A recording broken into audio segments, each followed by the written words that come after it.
Hey everybody, it's Jason with Parallel Reality coming back with you here today with an article from townhall.com dated August 20th, and it's called, "Oh, so that's what the media got wrong in their latest hit piece against Clarence Thomas," because, you know, you're not allowed to be a black conservative, remember? So we've got to keep trying to get this guy off the court because reasons, because the left are stupid as a whole. So let's go ahead and see what this article says. So this article is saying it's a ridiculous story that the liberal media is obsessed with, though no one cares enough about it. Only the most ardent progressives think these stories will oust Justice Clarence Thomas from the Supreme Court. It won't, and good. I hope it never does, and I hope he stays on there until we get a Republican president, and then, then we won't have to worry about it.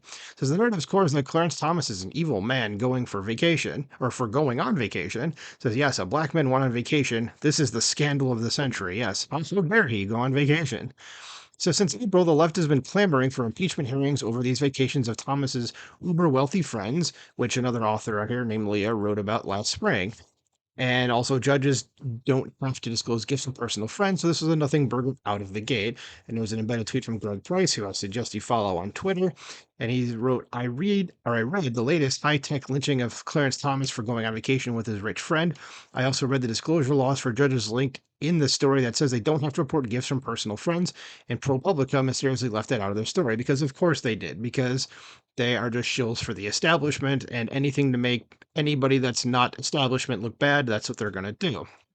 And I did read somewhere that because also like the friend that they keep talking about, and I wonder if it is the same guy, I don't know, but the friend that they keep talking about had no business before the court anyway, so it's not like he had to actually disclose the gift of the vacation or whatever. He's not required to, but I know Justice Sotomayor actually was accepting gifts from a company that she did or that did have a case in front of the court.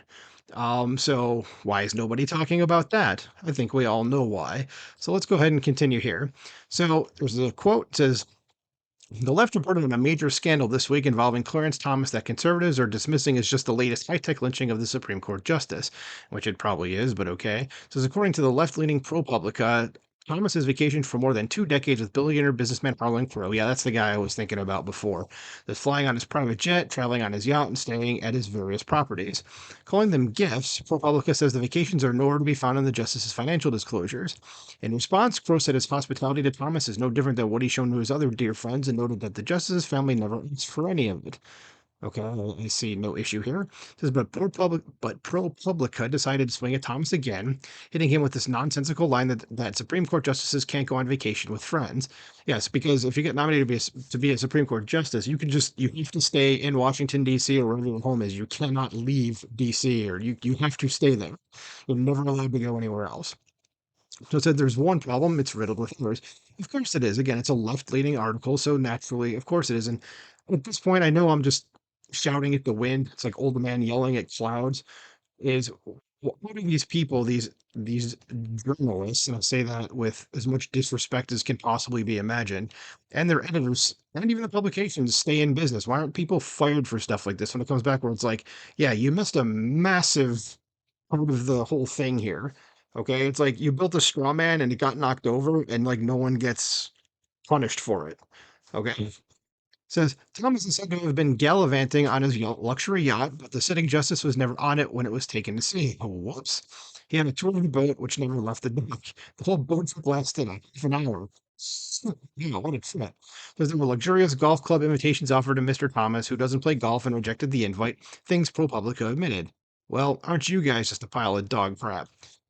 So since ProPublica is at it again. On August 10th, the website, which styles itself an independent nonprofit newsroom that produces investigative journalism with moral force, it seems like none of that's true based on what I'm reading here, published its latest hit piece against my friend Justice Clarence Thomas. The article focuses on three friends of Justice Thomas: Tony Novelli, David Sokol, and Wayne Huizenga. I know who Wayne Huizenga is. He used to be the owner, I think, of the Miami Dolphins, and gets significant facts wrong. And I think Wayne Huizenga also owned Blockbuster Video, maybe it was. Anyway, says the story makes much of Mr. Novelli's 126-foot yacht, the Le Montrachet. I'm just going to say it with a pompous French accent because why the hell not? Which he takes on fishing expeditions in the Bahamas. ProPublica claims to have found that Justice Thomas took a previously unreported voyage on a yacht around the Bahamas. And Justice Thomas tells me he has never seen this yacht and hasn't been to the Bahamas since the 1980s before he joined the High Court. A senior official with the Novelli organization confirmed that its records show Justice Thomas was never a passenger on any yacht owned by Mr. Novelli. Good investigative journalism there, ProPublica. You guys did so good, you completely missed a massive part of the entire story. So it says Mr. Novelli owned a different yacht, the Daybreak, with Mr. Sokol. That boat was docked at Mr. Sokol's home in Fort Lauderdale, Florida, when Justice Thomas visited in 2018. Mr. Sokol and Justice Thomas have both confirmed that Justice Thomas walked onto the boat, got a tour of the engine room, and left within 30 minutes. Mr. Novelli wasn't there, and the boat never left the dock, and that's the only time he has set foot on a boat owned by Mr. Novelli. As for Mr. Huizenga, ProPublica reports that in the early 2000s, he gave Thomas something that was priceless at the time, a standing invitation to his exclusive members-only golf club, but leaves out that Justice Thomas, who doesn't play golf, declined the invitation. Another important detail that just, slipped their mind. This his only connection to the club is that he visited once a year, no more than 5 times in total, to have lunch with Mr. Huizenga when he traveled to Florida to visit Ginny Thomas's parents. That's Clarence Thomas's wife, for those who don't know, and her parents live in the Sunshine State. I can talk. As Justice Thomas's in-laws came along for the lunches. This ProPublica also finds a scandal in Justice Thomas is attending a University of Nebraska football game with Mr. Sokol, oh, the horror, and sitting in a suite hosted by former Nebraska coach and athletic director Tom Osborne. Yeah, he was the coach of Nebraska when I was growing up, when I was a teenager. The reporters cite a typical suite's annual price tag of $40,000 and quote an ethics expert, which that could be like just them pulling in some dude off the street and saying that's an expert and whatever. Um, Saying that Justice Thomas should have reported this ticket as a gift, but the price of a ticket has nothing to do with the price of a suite. Says the ticket price for Justice Thomas's seats at this game was $65, based on information provided by the Nebraska Athletic Department. So again, this investigative journalism that ProPublica is doing is, man, you guys are good. Like this is like all information that like practically anybody can just look up, and these guys are just like, no, we're just not going to do that. So the article concludes says it's $65. Justice Thomas didn't have to report this gift. In their effort to make something stick, the liberal media got sloppy and had an OceanGate-like implosion with this latest attempt to satisfy a ravenous left-wing readership that can't stand that a black conservative is on the Supreme Court. I mean, that's basically what it is. And I mean, this is with all like left-wing journalism. And again, I use that with as much disrespect as humanly possible because these are not journalists. Um, these are basically just regime propagandists.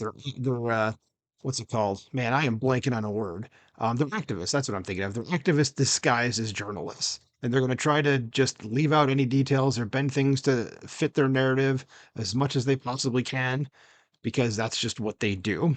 Okay, they don't care that they're lying. They don't care that people are going to get hurt by the things that they say, or have accusations against it. For they just don't care. Okay, and this is the kind of trap that happens is that somebody's gonna find this article and go, wait a minute, or read this article and go like, hey, let's check in on that. And it turns out, the person who published the article was completely wrong about everything, but what else is new in the liberal media?